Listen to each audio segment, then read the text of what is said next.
just because a little bird tapped a stone wall by accident. The echo slid deep into the mountain. It actually woke a dragon that had been asleep for 1,000 years. The dragon heard the sound.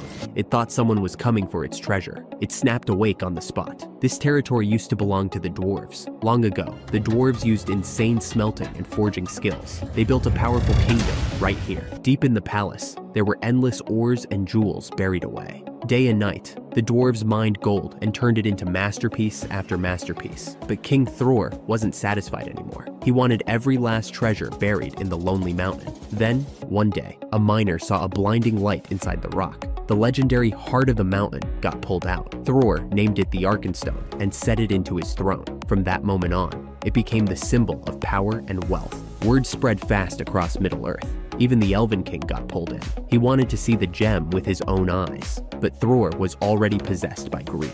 The dwarves not only refused to pay the promised gold, they also kept the diamond necklace the Elven King was supposed to receive. From then on, years of cooperation between the two races shattered for good. At the same time, bad luck finally came for the dwarves. All that overflowing gold and gems attracted a real monster. Smaug came to the Lonely Mountain because he craved gold. No one could stand up to his fire. Even the famous black arrows for hunting dragons couldn't pierce his scales. Before long, Smaug smashed the palace gates. Soldiers dropped one after another. Thror realized the kingdom was about to fall. He yanked the Arkenstone off the throne in a panic, but Smaug had already stormed into the vault. Mountains of gold churned like a raging sea. Thror lost his balance and slammed to the ground. The Arkenstone slipped from his hand. In a blink, rolling gold swallowed it whole. Thror tried to crawl back and grab it, but Thorin dragged him away by force. The dwarves barely made it outside the city. They ran straight into the elves. Thorin waved like crazy, begging for help,